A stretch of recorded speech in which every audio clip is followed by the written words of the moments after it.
an original MCM production.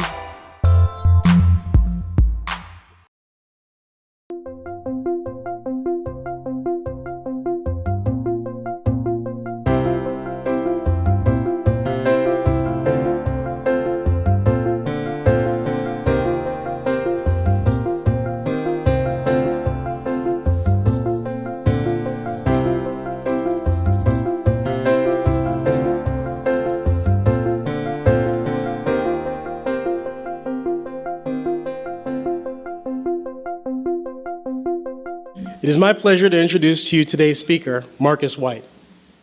As Vice President of Civic Engagement, Marcus guides the Greater Milwaukee's Foundation's community engagement efforts and helps the Foundation bring people together who don't often see eye to eye to find common ground and achieve consensus on some of the most urgent community issues. Marcus joined the Foundation in 2008, and he previously spent 7 years as Executive Director of Interfaith Conference of Greater Milwaukee, a nonprofit composed of 13 different religious denominations that addresses various social issues affecting the Greater Milwaukee area. Under his leadership, Interfaith helped lead efforts addressing affordable housing, poverty, hunger, and racial justice. Marcus began his career working with anti-apartheid organizations in South Africa, beginning in the late 1980s when he worked in the Cape Town office of Archbishop Desmond Tutu. He graduated from Wabash College and earned a master's degree in urban studies from University of Wisconsin at Milwaukee. Please join me in providing Marcus with a warm Rotary welcome.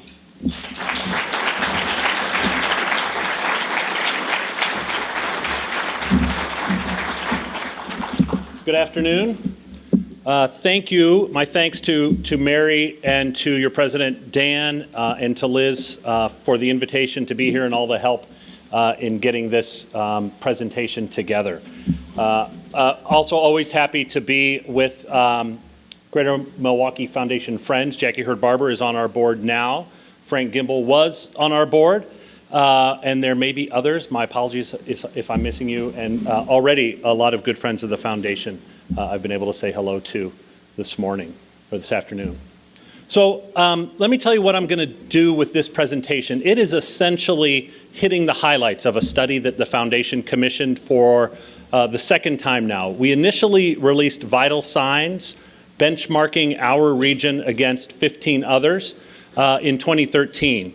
It received a lot of attention. We heard from a lot of people that they made good use of this study. So we decided to commission an update for 2015 to see how our region is doing. This is, and I'll probably say this several times, again, just highlights. The actual report, which is available right on our homepage, greatermilwaukeefoundation.org, this is what everything looks like. It doesn't tell you much at a glance, so we won't look at this too much. But there are 75 primary indicators about how our region compares to these 15 others. Attached to those primary indicators are a couple hundred secondary indicators. There's a lot in here. Everything from how our region ranks in developing green buildings to how we rank in terms of poverty and the types of jobs that are most prevalent in our region. It covers a wide range of things. And so what we'll do with this is simply hit the highlights to try to encourage you to look at the full report. But what you can also surmise from this brief presentation is what it is that the Greater Milwaukee Foundation finds to be some of the more important things to pay attention to. And so I'll conclude with a couple examples of where the Foundation is at work right now. We modeled this on a study that was done by the Columbus Partnership. Many of you will know the Columbus Partnership. It's the organization that Bob Milbourne went to run after he was here in Milwaukee. And the Columbus Foundation was a partner in commissioning that report. When we saw that Milwaukee, the region, was in their cohort, we asked the researchers if they could recraft this with Milwaukee as the study point, and we changed the cohort a little bit. We consulted with some leadership in the community, and we really wanted this to focus more on our competitor regions. The Columbus study looks at Austin, Portland, Oregon, Seattle, several other aspirational cities, as our researchers call it, and we have that in this report, and when you dive into it, you'll see that. We have the Denver region. We have Jacksonville, Florida, Nashville, and Charlotte. Those are kind of the aspirational regions. But we really wanted to know about the Twin Cities, the Indianapolis metro area, Chicago, Detroit. For instance, Columbus would lament how poorly they ranked on a number of indicators. And they didn't have Detroit in their cohort. So we suggested that they do that. Well, the funny part is we added Detroit to our cohort. There are a lot of indicators where Detroit is doing better than we are. We were discussing prior to the program an interesting tidbit from this. When you ask the question, and you notice these are metro areas, right? It's not the city proper. When you say what percentage of businesses is owned by women, out of all of those regions, the number one city is Detroit. Detroit has more businesses owned by women than any other region you see depicted on that map. There's a lot in here that's surprising, that's interesting. And what you'll see there, and just keep this in mind, I mean, look at Charlotte. Look at the geographic size of Charlotte. I grew up in St. Louis, and nobody thinks of all those counties as St. Louis, right? That's what the Census Bureau says. But Milwaukee is the smallest geographic one. That puts us at a little bit of a comparison disadvantage in this study, so we keep that in mind. Some of the most striking things to us were about the diversity of this region and, more importantly, the increasing diversity of this region and what that means in the decision making that we, as your community foundation, as well as many of our partners, make. Our 4-county region is 1/3 people of color. I find in some audiences that that's a big surprise. Other audiences, it's not a surprise at all. But that's a slight increase over 2 years ago. It is the 6th most diverse region out of those 16. We are a diverse region. We are, as you know, and we'll say a bit more about this, it's never news to any of us that our region is racially segregated and one of the more segregated regions in the country. But sometimes what we forget in looking at how segregated we are is how important our diversity is and what that diversity means to the future of our region. While we are one of the more diverse regions in that 16 region cohort, the entire cohort, apart from Chicago, lags the national average. When you look at the 100 largest metro areas, it is 44% people of color on average in the 100 largest metro areas, not cities, and we'll say more about that in a bit too. But our region is 1/3 people of color, and we know that a lot of that diversity is concentrated in Milwaukee County and in the city of Milwaukee, but communities of color are growing in every county in the region. We wanted to know a little bit more about that diversity. This is not in the study. This is supplemental data that we add to this study from time to time. We said, tell us about people under age 25, sort of the future of the region. I hate to think that only people under age 25 are the future of the region. As a 47-year-old, I was thrilled to see the new Canadian Prime Minister referred to as young when he's 44. But we said, tell us just about people under age 25. It is remarkable that we are now approaching half the people in the 4-county region under the age of 25 are people of color.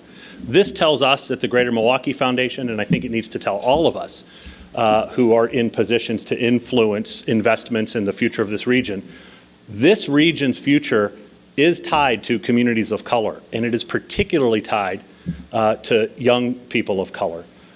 It is a growing community. We have one of the oldest white communities in this study. There are 16 regions in the study. We are the fourth oldest white community. Pittsburgh is the oldest white community. Median age, that is half as many above, half as many below. In the nation, it's 37. Our 4-county region is 37. There's nothing newsworthy about the median age of our region. But when you disaggregate it by race, you see a huge gap. When you look at the Latino community here, that is the 4th youngest Latino community in this study. When the median age for whites is 43 and for Latinos it's 25, you're talking about nearly a generational difference between those two communities. The African American community in Metro Milwaukee is the 2nd youngest African American community in the study. So what we conclude from this is that our region indeed is diverse and is increasingly diverse, and that diversity is most pronounced among younger people. So again, what ought that tell us? How should that be informing us about the investments we make? To the point of about our segregation, there's an interesting little tidbit here. So we asked what percentage of the people of color in our region live in the city of Milwaukee, city proper. So 75% of the people of color in our region live in the city of Milwaukee. What's interesting about that, that's not necessarily news to any of us who are from here, but what's remarkable is it is very out of step with the national trend. When you look at the 100 largest metro areas, we recently in 2010 passed a threshold where on average, so we're averaging across those 100 largest metro areas, on average, every community of color now has most people living in the suburbs. 2010 was the first time that most African Americans in major metro areas live in the suburbs.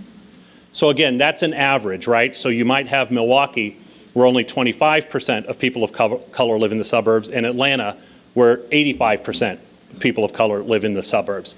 But on average, we have now passed a point where in every community of color, Asian, Latino, African American, on average, most people of color in metro areas live in the suburbs. That's new, only since 2010 nationally, but it's also for us as Milwaukeeans a little counterintuitive, and we have to ask, again, what that means for us.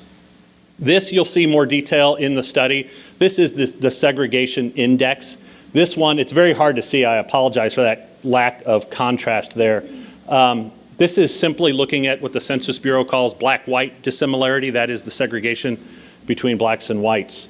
And so for the Metro Milwaukee area, we have an index of 81, which essentially means if you were to have equal distribution across the geographic area, 81% of whites would need to move, or 81% of blacks would need to move to create that distribution. That's roughly what that means. What's interesting is you see Minneapolis, the metro area, has the lowest rate, the lowest index for black-white segregation at 52. It's much different than ours. One thing that we have to look at for the city itself, because we wondered, is our segregation ranking an outcome of having some of the nation's whitest suburbs, which we do. Even within the city is diverse, the city itself is diverse, but it's still very segregated. So what you see there with that index of 70, the city itself is more segregated than 11 of those competitor regions. Home ownership is one that has jumped out at us as something we may want to pay more attention to. I will say a little bit at the end about some of the neighborhood work the foundation is engaged in. And one thing we're looking at more closely is what role does home ownership play, not just in housing, but in wealth building. We often hear that a home may be the biggest asset a family ever has, but a home is also a tool. When you have the opportunity to borrow against your home to send a child or a grandchild to college, that's about opportunity. And I was reading an article recently that said the income gap is one thing, but the wealth gap racially is even more pronounced in our nation. And the single biggest factor in the stubbornness of that wealth gap is home ownership. So this has prompted us to say, what might our region need to do? We were very surprised 2 years ago, surprised again now to see it repeated. We have the lowest rate of home ownership in that 16 region study. Minneapolis, Chicago, Denver, all have a higher rate of home ownership. That really surprised us. I think a lot of us think of our region as pretty affordable, but for whatever reason, and there are a variety of factors at play, home ownership ranks at the bottom. And when you break it out by race, you see that for whites on the far right, 70% of whites own their homes, but that ranks 14th out of the 16. And the gap you see there with the Hispanic and black communities is not the biggest gap. That belongs to Minneapolis, but it is still a very big gap, and that just tells you about the difference in assets and opportunity. One thing that we were thrilled to see, but it does pose some questions for us, is in terms of higher ed enrollment, we rank first in this study. Not only do we rank first among those 16 regions, but you can see there that we rank above the nation as a whole. So this is a rate out of 1,000 residents, how many people are engaged in higher education. We have remarkable, as we all know, remarkable resources here in our region in terms of the universities and colleges. We seem to be drawing people to the region. And the fact that we rank first as a rate, more than Chicago, more than the Twin Cities, that is something to celebrate. The trick for us is how do we hold on to people? How do we retain people in this region? We were talking at lunch and a little bit before the meeting too about this sense right now, and I think Northwestern Mutual's investments contribute to that, this sense that our region is right on the cusp of something exciting, that people are investing in this region. How do we translate that into retaining people who come here to further their education? What we see when we look at educational attainment is if you say, what percentage hasn't finished high school? What percentage of your population has only a high school diploma? What percentage finished college? We're right in the middle of the pack on all of those. Nothing newsworthy, right in the middle. Maybe we'd want to do a little better, but we drop off with graduate degrees. We drop off significantly, down to 13th, I believe it is. So there's something going on. We're drawing people here. People are enrolled in higher education at a higher rate than in any of our competitors, but we need to keep them here. Another bit of good news that we saw that is only recent, and you can see the significant drop in that trend, is the dropout rate. The question the researchers ask here is among 16 to 19-year-olds, what percentage are neither working nor enrolled in school? And you can see that we've had a significant drop from just a few years ago. We rank third. I mean, we're one of the better regions for keeping young people enrolled in school, and that is a recent improvement that we can attribute to a lot of different efforts. But that's the kind of thing where we would hope to see it continued. Similarly, and I think you all are probably aware of this, this community has seen a tremendous effort around teen pregnancy. The United Way of Greater Milwaukee and Waukesha County has led that effort. They have been ambitious in that effort, and they have involved a lot of partners, and we have seen a significant drop in teen pregnancy. You may have seen yesterday that there was an article about an uptick in teen pregnancy, and I think indeed it is simply an uptick. It's something that all of us want to pay attention to make sure that we continue back in the right direction. That study looked only at 15 to 17-year-olds, whereas this one is 15 to 19-year-olds. So it's a bit of apples and oranges. I don't know what that would do to our overall rating. But if you look at that article yesterday in the Journal Sentinel and you look at their chart over years, it has been such a significant drop. So significant that our researchers in Columbus, Ohio, in the narrative in this report, pointed it out. They said, given the other indicators in Milwaukee, one would expect to see a significantly higher teen pregnancy rate than Milwaukee has. So that's great news and a tribute to that collective impact effort that so many have been involved in. Of course, one of the reasons to pay so much attention to teen pregnancy is not just educational attainment, but poverty and the opportunity to break out of poverty. We continue to have roughly the same kind of poverty rate that we have had for several years. A couple interesting things are indicated in this 2015 report. In these years since the recession, where lots and lots of those regions in our study have seen some economic recovery, we were one of only 4 regions to see their poverty rate increase. Pittsburgh, Indianapolis, Cincinnati, and the Milwaukee region all saw an increase in poverty. In the Milwaukee region, that slight increase in poverty is due almost entirely to an increase in poverty among whites. And for us, the question is, what's different here in Pittsburgh and Cincinnati and Indianapolis? What's different when the rest of that cohort saw their poverty rate improve during the national recovery? Why has ours actually ticked up a little bit? You see here in our region a real concentration of poverty in the city of Milwaukee. Again, for Milwaukeeans, this isn't terribly surprising to us. Look at that second one, the lighter blue and the white there. That's our region's poverty, 15.9, and the nation is 15.8. So again, Just like with median age and other things, our region is not out of step with the nation. But when you break it down a little bit, you start to see, and this is why it leads us, for instance, with the Milwaukee Succeeds effort that I'll say a little bit about, to focus on the city of Milwaukee, because indeed, poverty is concentrated in the city of Milwaukee. When you remove the city from the 4-county equation, the poverty rate drops to about half of the national, and it's higher, much higher in the city. But even that is counter to a national trend. We have hit a point now where nationally, in the large metro areas, over half of the people in poverty in the major metro areas, over half the people in poverty live in the suburbs. There has been a lot of attention in recent years on what researchers call the suburbanization of poverty, and that we have hit a point now nationally where in major metro areas, most people in poverty live in the suburbs. That's a new thing for the nation. It's not what's happening at nearly that level here in our region. One that I would encourage you to look at further if you do visit our website and dive into this report is the household income one. And again, I'll just point out a couple quick things. This is what most of the pages look like in the study. On the lower right there, you've got the primary indicator. We are always in red. We're right in the middle of the pack. Household income, our median household income of $51,000 is the same as the nation, the gray bar at the top. Median household income, there's simply nothing newsworthy. But when you break it down on the left, it's disaggregated by race, you see a huge gap.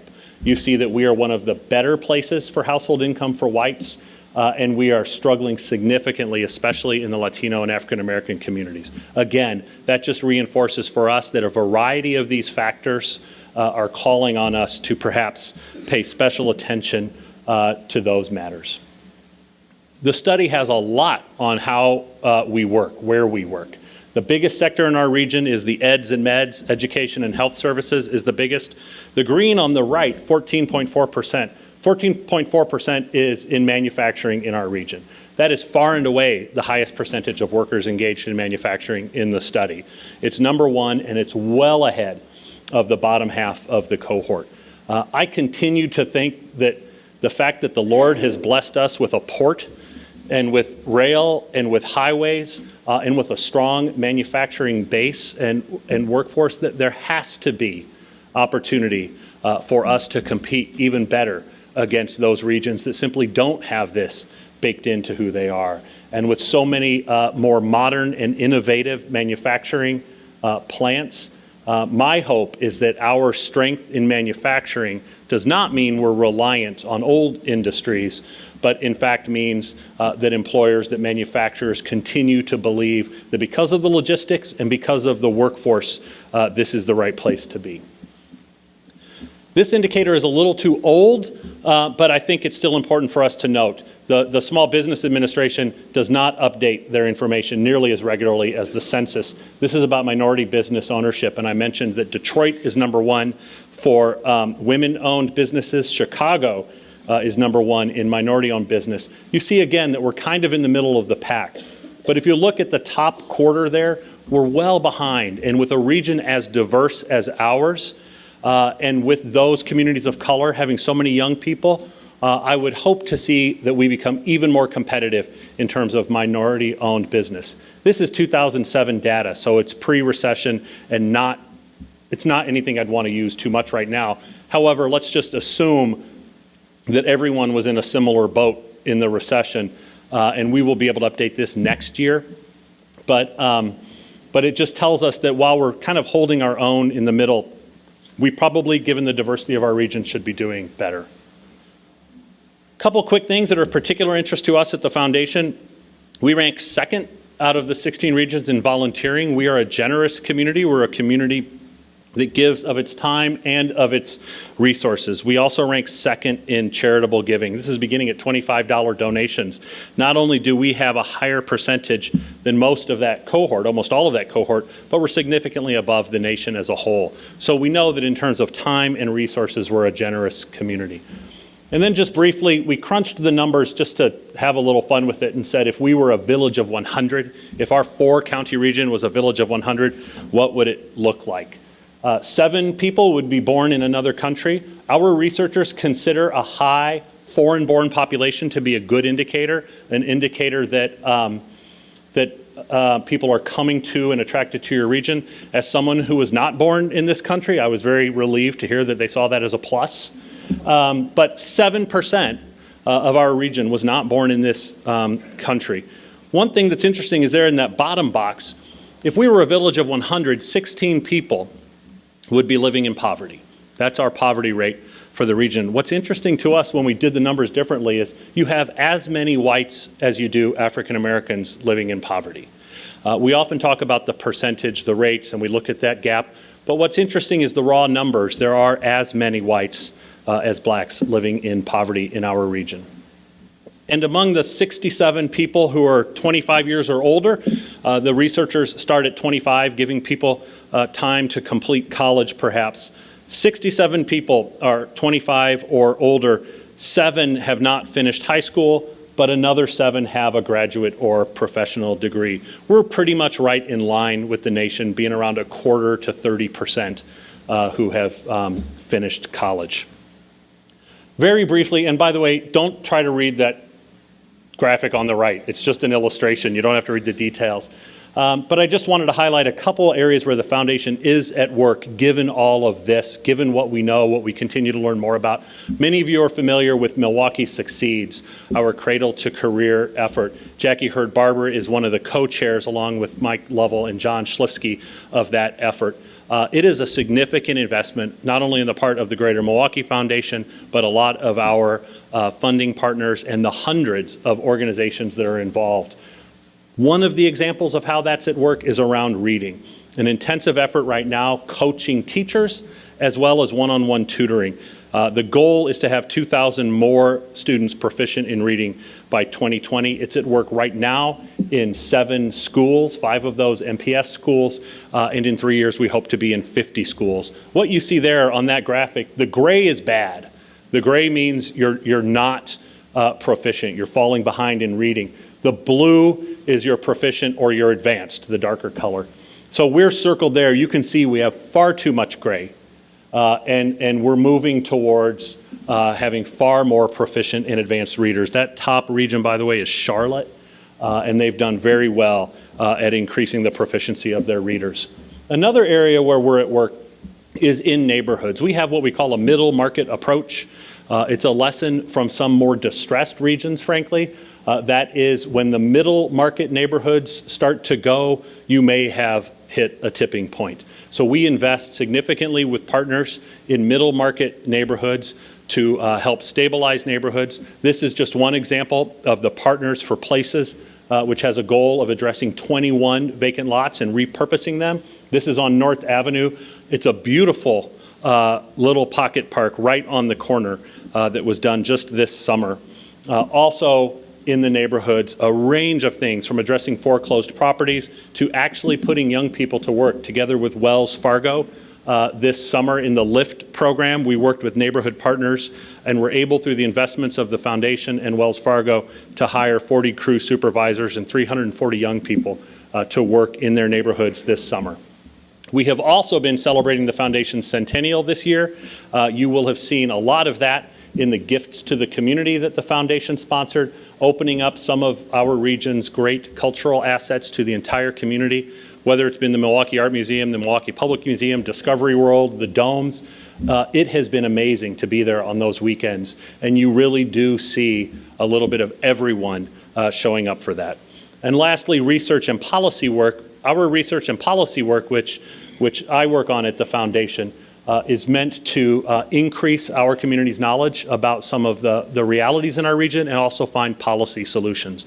We have a study of the Latino community that's coming out this fall, and we will continue to update vital signs. I'm sure I've gone over time. That's our website. The full report is right on the home page. Thanks, everybody.